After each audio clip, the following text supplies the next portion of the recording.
તો નમસ્કાર વિદ્યાર્થી મિત્રો, આજનો વિડિયો લેક્ચર તમારા તમામ માટે ખૂબ જ મહત્વનો હોવાનો છે.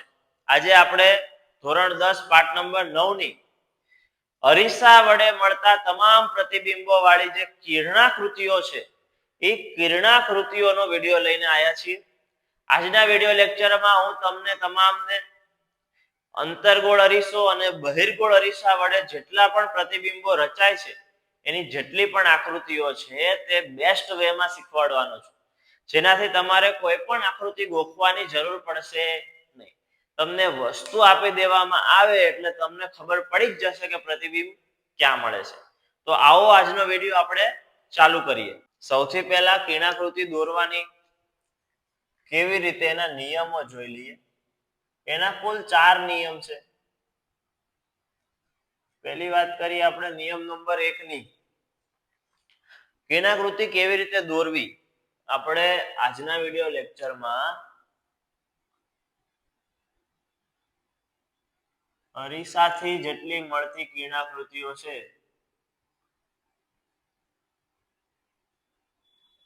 એ તમામ કિરણાકૃતિ આજના વિડિયો લેક્ચરમાં આપણે જોઈ લેવાની છે. અંતર્ગોળ અરીસો અને બહિર્ગોળ અરીસો બંનેની કિરણાકૃતિઓ આજના વિડિયો લેક્ચરમાં આપણે પૂરી કરી દેવાની છે. તો આજનો વિડિયો લેક્ચર શાંતિથી જુઓ. પહેલા આપણે પહેલા નિયમની વાત કરી લઈએ કે કોઈ પણ અંતર્ગોળ અરીસો હોય કે બહિર્ગોળ અરીસો હોય, કોઈ પણ અરીસો હોય, એ અરીસામાં અમુક નિયમો છે જે તમામ નિયમો પ્રકાશના કિરણપુંજ ફોલો કરતા હોય. ધારો કે અંતર્ગોળ અરીસો હું દોરું છું તો અહીંયા P હોય, P એટલે તમને ખ્યાલ ના હોય તો ધ્રુવ. અહીંયાથી અરીસાનો જે ગોલીય અરીસો છે એનો જે મધ્ય બિંદુ આવતો હશે એ મધ્ય બિંદુને આપણે કહીએ છીએ વક્રતા કેન્દ્ર C. વક્રતા કેન્દ્ર. અને બંનેની મધ્યમાં F હોય જેને આપણે કહીએ છીએ મુખ્ય કેન્દ્ર. હવે નિયમની વાત કરીએ જ્યાં સુધી, ત્યારે 4 નિયમ છે. કયા કયા 4 નિયમ સાહેબ? તો 4 નિયમ છે કે અનંત અંતરેથી કોઈ પ્રકાશનું કિરણ આવતું હશે અને અંતર્ગોળ અરીસો હોય કે બહિર્ગોળ અરીસો હોય અને અરીસાને ભટકાશે, અરીસા સાથે અથડાશે અને એ કિરણને ફરજિયાત પસાર થવાનું. ક્યાંથી પસાર થવાનું? તો કે F ઉપરથી. આ પહેલો નિયમ. પહેલો નિયમ શું કહે છે? તો અનંત અંતરેથી કિરણ આવે, અનંત અંતરેથી, બરોબર, અનંત અંતરેથી કિરણ આવે તો એને શેમાંથી પસાર થવાનું? મુખ્ય કેન્દ્ર F માંથી પસાર થવાનું. આ નિયમ નંબર 1. યાદ રાખજો. આજનો વિડિયો લેક્ચર શાંતિથી જોજો, આરામથી આખો વિડિયો લેક્ચર જોજો. આજે તમને 9મા ચેપ્ટરની અરીસાની બધી કિરણાકૃતિ આવડી જવાની 100%. તો અનંત અંતરેથી કોઈ કિરણ આવે તો એને F માંથી પસાર થવાનું. આ પહેલો નિયમ. ત્યાર પછી નિયમ નંબર 2. નિયમ નંબર 2 શું કહે છે સાહેબ? તો નિયમ નંબર 2 એવું કહે છે આપણને કે કોઈ કિરણ વસ્તુમાંથી F માંથી જ પસાર થાય. ક્યાંથી પસાર થાય? F માંથી જ પસાર થાય. તો F માંથી કોઈ કિરણ સીધું પસાર થાય, અરીસા સાથે અથડાય, તો એને મુખ્ય અક્ષને સમાંતર પાછું વળે. મુખ્ય અક્ષને સમાંતર એટલે આવી રીતે પાછું વળે. આ થઈ ગયો તમારો નિયમ નંબર 2. કેવો થયો નિયમ નંબર 2? તો મુખ્ય કેન્દ્રમાંથી કોઈ કિરણ પસાર થાય, મુખ્ય કેન્દ્રમાંથી, તો એ આ આપણી આડી રેખાને આપણે મુખ્ય અક્ષ કહીએ છીએ. મુખ્ય અક્ષ. તો મુખ્ય અક્ષને સમાંતર પાછું ફરે. ક્યાંથી પાછું ફરે? મુખ્ય અક્ષને સમાંતર પાછું ફરે. આ થઈ ગયો નિયમ નંબર 2. ત્યાર પછી આપણે આગળ વધીએ નિયમ નંબર 3 બાજુ. નિયમ નંબર 3. નિયમ નંબર 3 શું કહે છે? તો નિયમ નંબર 3 એવો કહે છે કે કોઈ કિરણ વક્રતા કેન્દ્ર C માંથી પસાર થતું હોય. શેમાંથી પસાર થતું હોય? વક્રતા કેન્દ્ર C માંથી. એને દર્શાવવા માટે હું તમને બીજી આકૃતિ દર્શાવું. કે કોઈ કિરણ વક્રતા કેન્દ્ર સી માંથી પસાર થાય તો અરીસા સાથે અથડાઈને તે ફરી પાછું વક્રતા કેન્દ્ર સી માંથી જ પાછું ફરે વક્રતા કેન્દ્ર સી માંથી જ પાછું ફરે આ છે નિયમ નંબર 3 કયો છે તો કે કોઈ કિરણ સી માંથી પસાર થાય તો પરાવર્તન પામીને સી માંથી જ પાછું ફરે બરોબર આ થઈ ગયો ત્રીજો નિયમ ત્યાર પછી નિયમ નંબર 4 નિયમ નંબર 4 શું કહે છે કે કોઈ કિરણ ડાયરેક્ટ ધ્રુવ પર પડે કોઈ કિરણ ડાયરેક્ટ અરીસાના કેન્દ્ર ધ્રુવ પર પડે તો કોઈ કિરણ ધ્રુવ પર પડે તો નિયમ નંબર 4 એવું કહે છે કે આપાત કોણ is equal to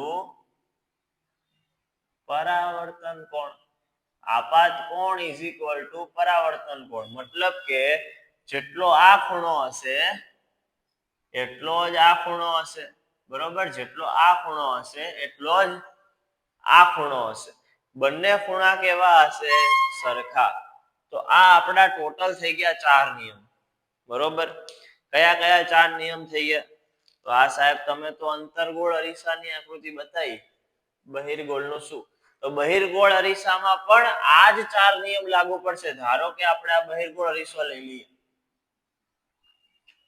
ધ્યાનથી જોજો ચારેય નિયમ આ અરીસામાં દેખાડી દઈએ આપણે સેમ નિયમ લાગુ પડશે કોઈ ફેરફાર આવશે નહીં બહિર્ગોળ અરીસામાં ધ્રુવ અહીંયા અંતર્ગોળ અરીસામાં મુખ્ય કેન્દ્ર અને વક્રતા કેન્દ્ર આ તરફ હોય જ્યારે બહિર્ગોળ અરીસામાં બીજી બાજુ હોય અહીંયા F અહીંયા C નિયમો સેમ લાગુ પડશે અનંત અંતરેથી કોઈ કિરણ આવ્યું તો એને ક્યાંથી પસાર થવાનું F ઉપરથી પસાર થવાનું નિયમ નંબર 1 ઓકે સાહેબ બીજો નિયમ F ઉપરથી કોઈ કિરણ પસાર થતું હોય ક્યાંથી થતું હોય F ઉપરથી તો એને શું કરવાનું સીધું સમાંતર પસાર થઈ જવાનું મુખ્ય અક્ષને સમાંતર નીકળી જવાનું બરોબર કે નહીં ત્રીજો નિયમ C માંથી કોઈ કિરણ પસાર થતું હોય તો પાછું એને ક્યાંથી નીકળવાનું C માંથી પાછું નીકળવાનું નિયમ નંબર 3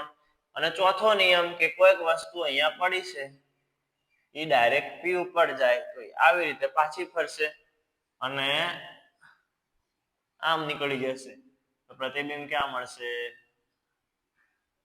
અહીંયા મળશે બરોબર આ 4 નિયમ ફોલો કરવાના છે આપણે અને આપણે હવે અંતર્ગોળ અરીસાની અને બહિર્ગોળ અરીસાની કિરણાકૃતિઓ દોરીએ આ 4 નિયમ પહેલા મગજમાં ફિટ બેસાડી દો હવે આપણે આકૃતિઓ તરફ આગળ વધીએ પછી હવે આપણે અંતર્ગોળ અરીસાની પહેલા 6 કિરણાકૃતિઓ દોરી દઈએ સ્ટેપ બાય સ્ટેપ બધી દોરશું તમે નિયમો ખાલી યાદ રાખજો નિયમ પ્રમાણે જ બધી આકૃતિઓ આપણે બતાવશું સ્ટેપ બાય સ્ટેપ બધી આકૃતિઓ આપણે પૂરી કરશું અત્યારે પહેલા આપણે દોરવી છે અંતર્ગોળ અરીસાની કિરણાકૃતિ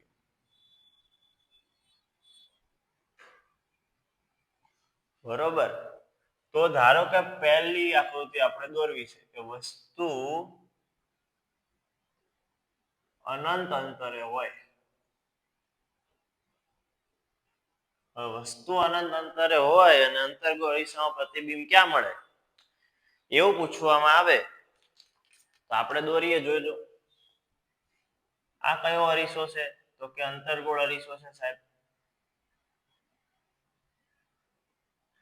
હવે અંતર્ગોળ અરીસો છે તો તમને બધું ખબર જ છે ધ્રુવ વક્રતા કેન્દ્ર અને ધ્યાન આપવાનું કે બેની વચ્ચેનું એક્ઝેક્ટ અંતર F દર્શાવવાનું આ જેટલું બી હોય બરોબર એની બેની વચ્ચેનું અંતર કયું દર્શાવવાનું F દર્શાવવાનું મતલબ કે આ બેની વચ્ચે મારે અહીંયા થાય છે તો અહીંયા F દર્શાવીશ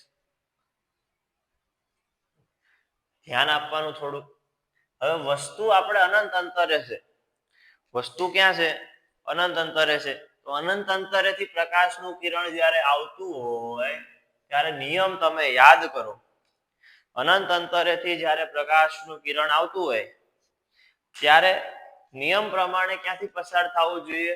તો કે મુખ્ય કેન્દ્ર F પરથી પસાર થવું જોઈએ સાહેબ. તો મુખ્ય કેન્દ્ર F પરથી એને પસાર કરી દેવાનું. સરસ મજાનું. બરોબર કે નહીં?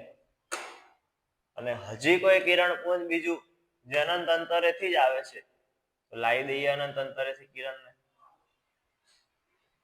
હવે અનંત અંતરેથી જ્યારે કિરણ આવતું હોય ત્યારે ફરીથી યાદ રાખવાનું કે મુખ્ય કેન્દ્ર F ઉપરથી જ પસાર થાય.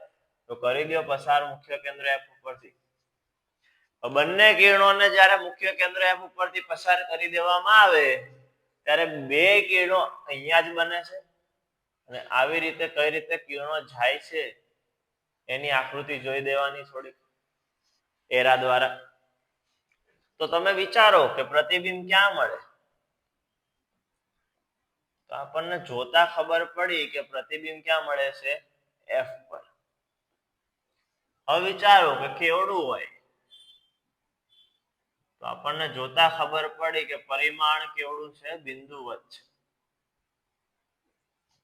અને પ્રકારની વાત રહી જ્યાં સુધી ત્યાં સુધી અરીસાની આ બાજુ મળે છે એટલે વાસ્તવિક હોય અને ઉલટું હોય. જ્યારે ઓલી બાજુ મળશે ત્યારે આભાસી લખશું અને સીધું મળશે એટલે ચત્તુ લખશું. તો પ્રકાર જે છે એ છે વાસ્તવિક અને ઉલટું પ્રતિબિંબ. ત્યાર પછી સેકન્ડ ઉપર આપણે આગળ વધીએ. તો ધારો કે હવે આપણને વસ્તુ આપી છે સી થી દૂર. વસ્તુ ક્યાં આપી છે સાહેબ? સી થી દૂર. હવે વસ્તુ સી થી દૂર આપી હોય અને કીધું હોય કે ભાઈ પ્રતિબિંબ ક્યાં મળશે? તો વસ્તુ સી થી દૂર મૂકો પહેલા પછી ખબર પડે. નિયમો યાદ રાખવાના ખાસ. તો અહીંયા P હોય અહીંયા C હોય અને બંનેની મધ્યમાં શું હોય? F હોય. હવે સી થી દૂર વસ્તુ છે એનો મતલબ વસ્તુ ક્યાંક અહીંયા છે.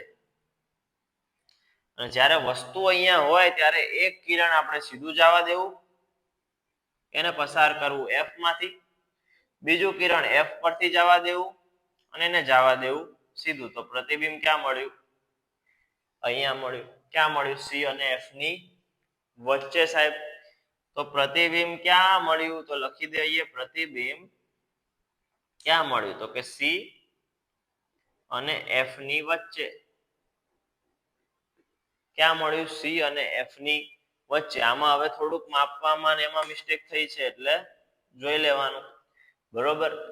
ત્યાર પછી નિયમો યાદ રાખશો એટલે બધી કિરણાકૃતિઓ વ્યવસ્થિત પતી જશે. થોડીક ઝડપ રાખીએ. ત્યાર પછી ત્રીજી દોડ નાખીએ કે વસ્તુને આપણે આ વખતે મૂકીએ C પર જ. વસ્તુને ગોઠવીએ C પર. તો પ્રતિબિંબ ક્યાં મળશે? તો જોઈએ અંતર્ગોળ અરીસો ફરી એકવાર.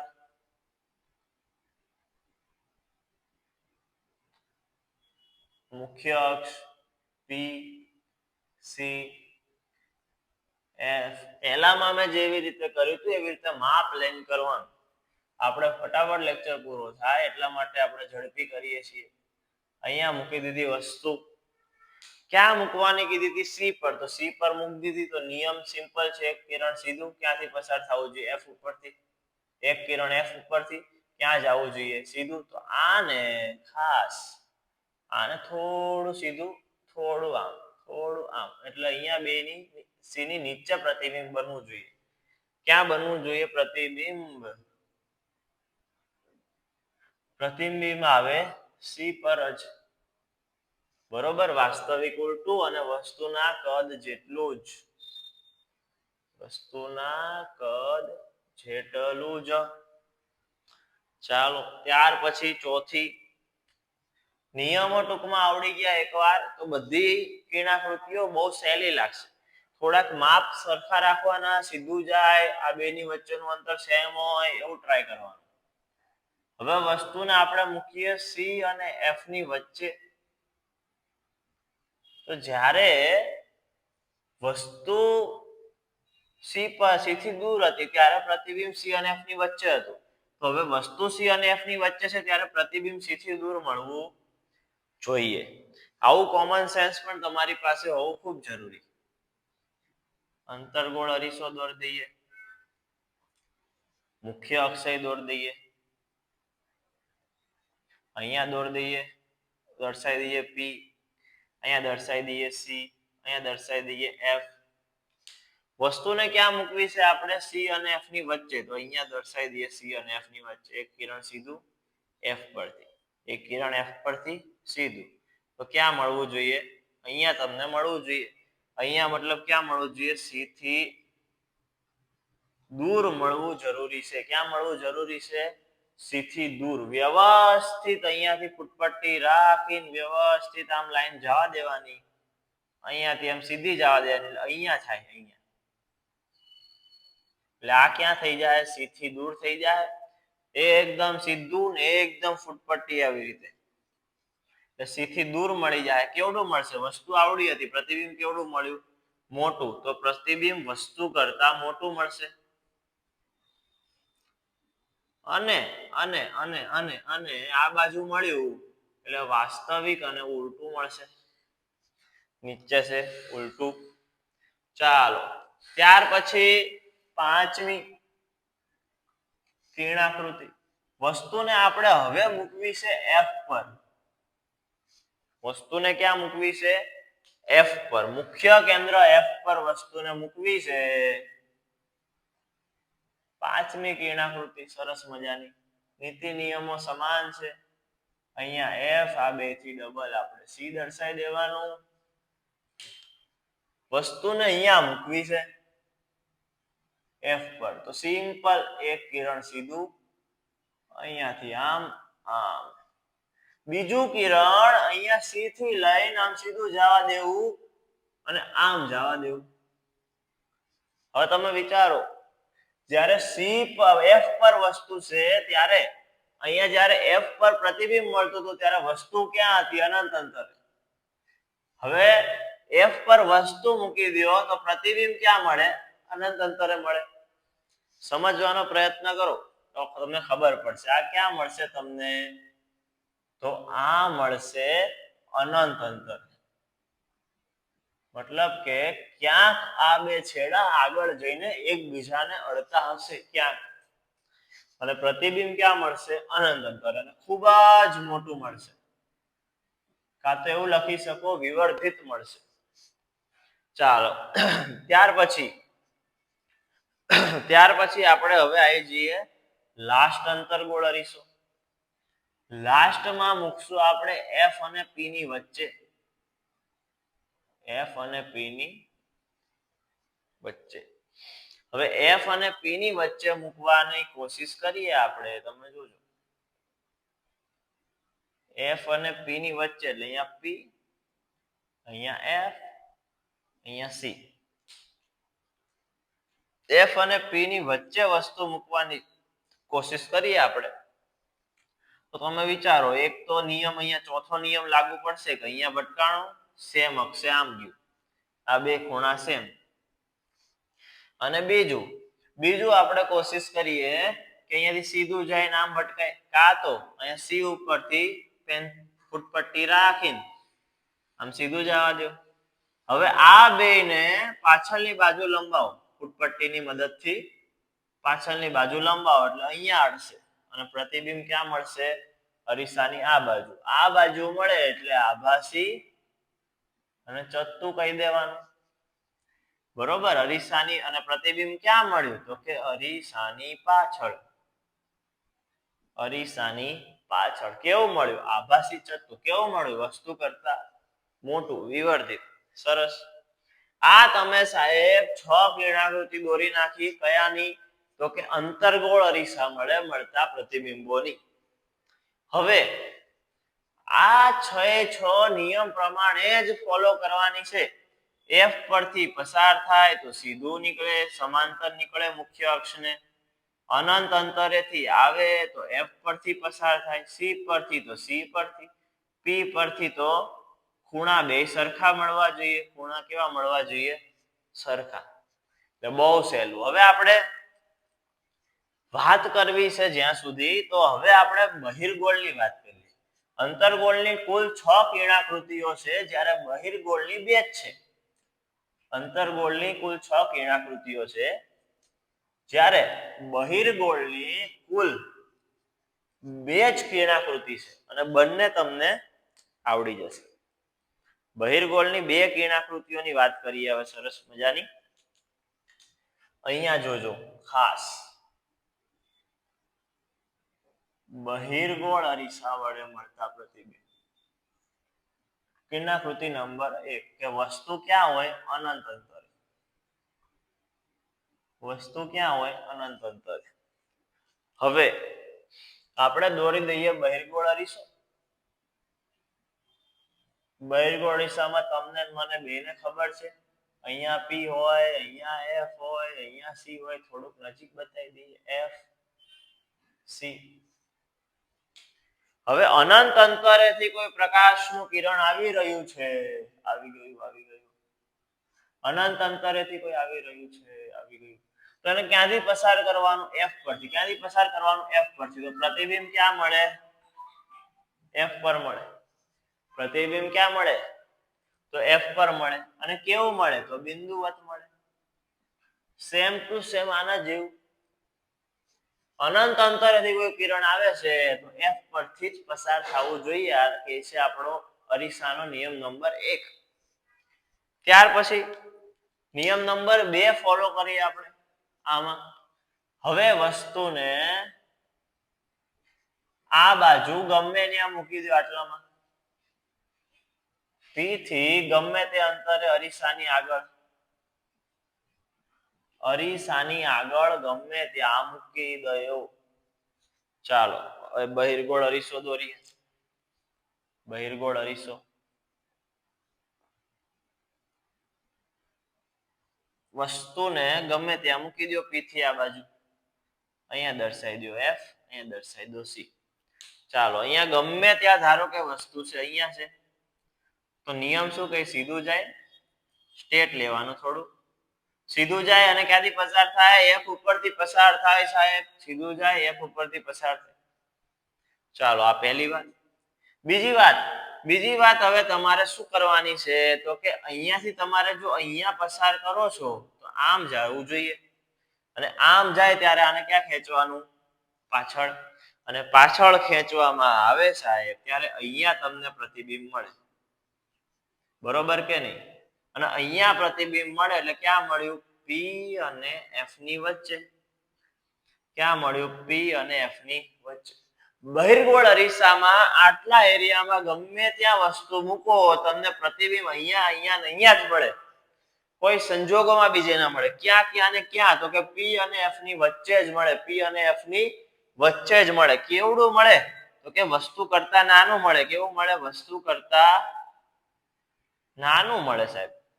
અને કેવું મળે? તો કે આભાસી અને ચત્તુ મળે.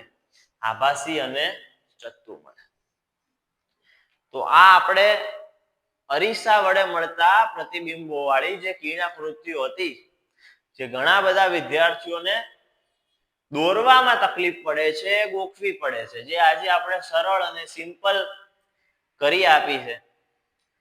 આશા રાખું છું કે તમને આ કિરણાકૃતિઓ દોરતા હવે આવડી ગઈ હોય.